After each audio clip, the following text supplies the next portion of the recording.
As crianças muitas vezes podem ser cruéis. Uma criança pega um brinquedo e de repente seu cabelo está sendo puxado. Ela acidentalmente escolheu o brinquedo errado, que já foi reivindicado por outra pessoa. Em certo sentido, elas são criaturinhas muito territoriais. Alguns pesquisadores teorizam que é uma característica evolutiva.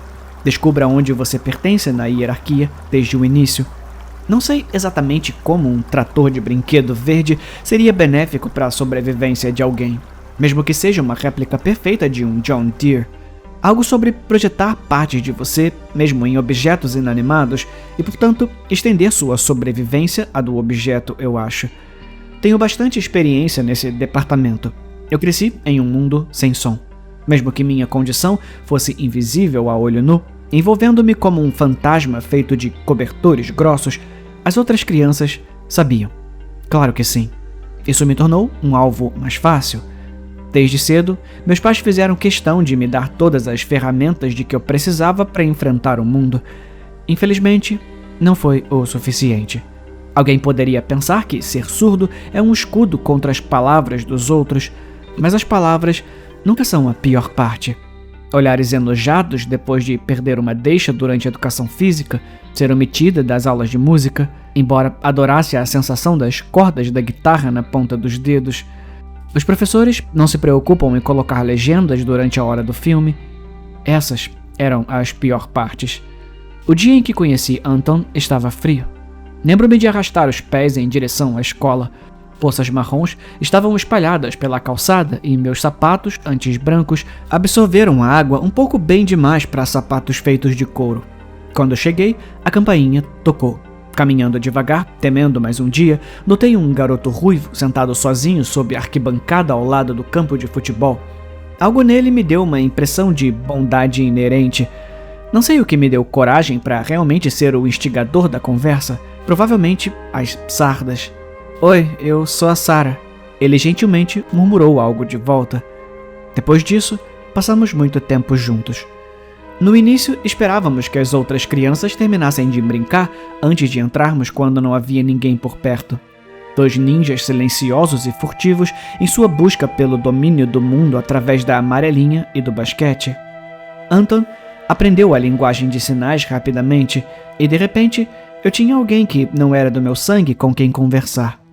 No entanto, os meus algozes também. Aparentemente, os adolescentes também são cruéis e eles são mais determinados. Logo, eu tinha ouvido, e trocadilho intencional, todos os insultos possíveis. Mas quando as palavras se tornaram vis, eu seguiria o conselho que Anton me deu. Feche seus olhos. Esse é o seu superpoder. Ele sinalizava. Agora, acho que deixei claro o quanto essa pessoa significa para mim e por que dói tanto pensar sobre o seu destino. Merda. Na universidade, nós 2 começamos a fazer caminhadas juntos. A paisagem da Suécia é absolutamente deslumbrante se você souber onde procurar. A parte favorita de Anton sobre a natureza eram os sons, a minha, os cheiros. Lembro-me daquela manhã com detalhes vívidos. Acordamos na mesma tenda, pouco antes de os raios dourados do sol perfurarem as árvores da talhadia.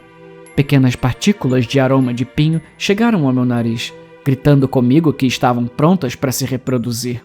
Pega o seu telefone. Tive que repetir os sinais 3 vezes antes de chamar a sua atenção. Fizemos o que costumávamos fazer. Começamos a vagar pela floresta, sem rumo, aproveitando as muitas impressões que a floresta nos oferecia. Sempre que um esquilo subia por um carvalho ou avistávamos uma planta que nunca tínhamos visto antes, parávamos. Eu poderia confundir esses pequenos momentos com anomalias no contínuo espaço-tempo. Elas pareciam durar um pouco mais do que todos os momentos desagradáveis. Eu estava inspecionando uma rocha particularmente fria, provavelmente algum tipo de granito, quando percebi que Anton parou de se mover ali mesmo.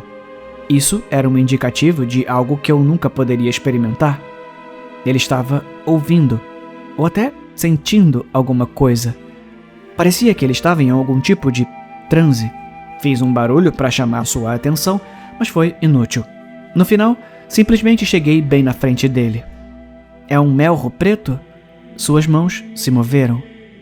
É um violino? A princípio, pensei que fosse um apelido que não reconhecia para uma das espécies locais, então fiz com que ele esclarecesse. Não, alguém está tocando violino, suas mãos disseram. Eventualmente, ele estava se movendo em direção ao som, ou foi o que eu presumi. Continuei fazendo perguntas, mas ele não parava, respondendo em poucas palavras. Magnífico, impressionante, quase mágico. Entramos em um pequeno bosque.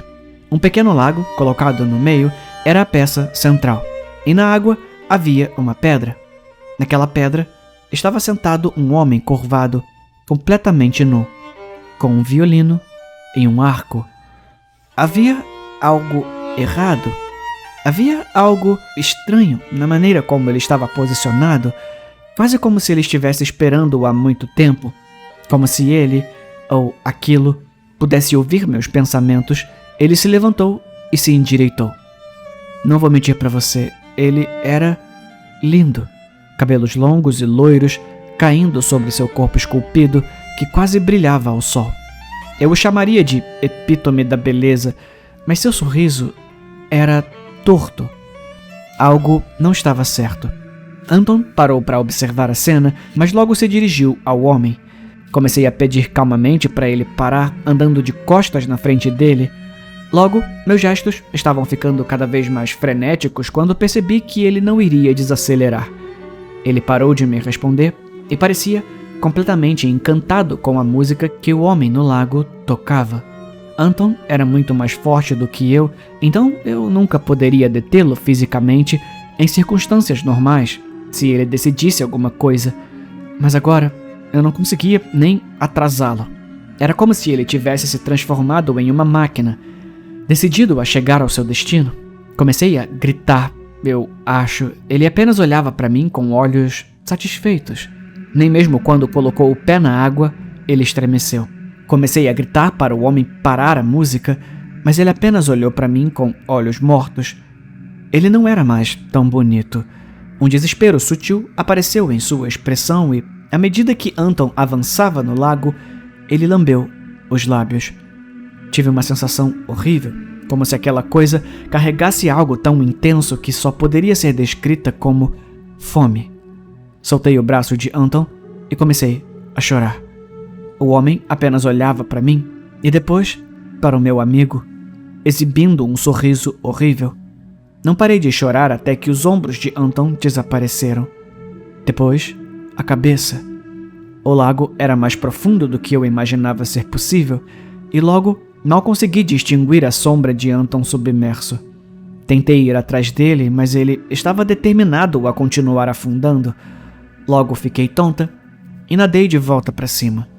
Antes de chegar à superfície, olhei para baixo. E a última vez que o vi foram seus olhos gentis e seu sorriso. Eu sinto que ele queria me dizer alguma coisa. Apenas feche seus olhos. Eu ofeguei. Comecei a voltar para a costa. Encharcada, me sentei na grama quente.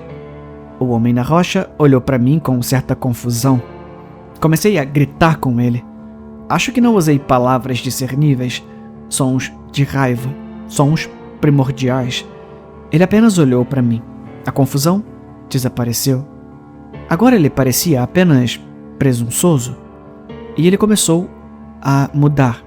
A cor de sua pele começou a desaparecer.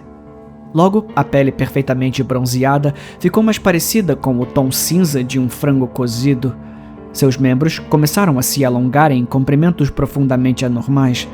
Seu sorriso cresceu de algo levemente perverso para algo de um pesadelo.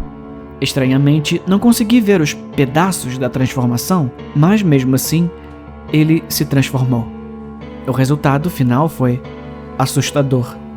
Eu não conseguia me mover. Ele olhou para mim com grandes olhos negros e ovais. Anteriormente, pensei no fato de que os momentos agradáveis pareciam durar mais do que os desagradáveis, mas isso era diferente. Parecia uma eternidade. Então, ergueu lentamente um braço magro e doentio e acenou um lento adeus. A audácia desse desgraçado.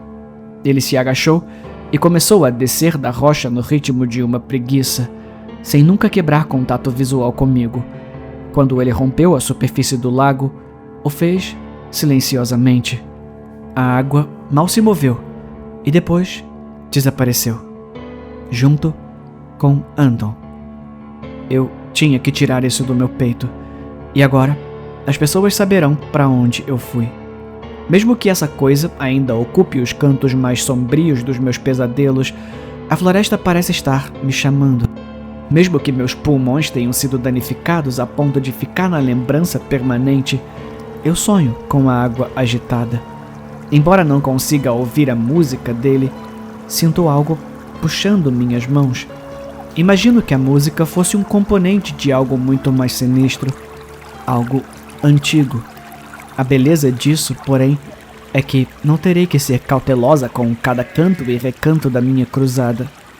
Eu sei onde será. Naquela mesma rocha, naquele mesmo lago, curvado sobre o mesmo violino terrível.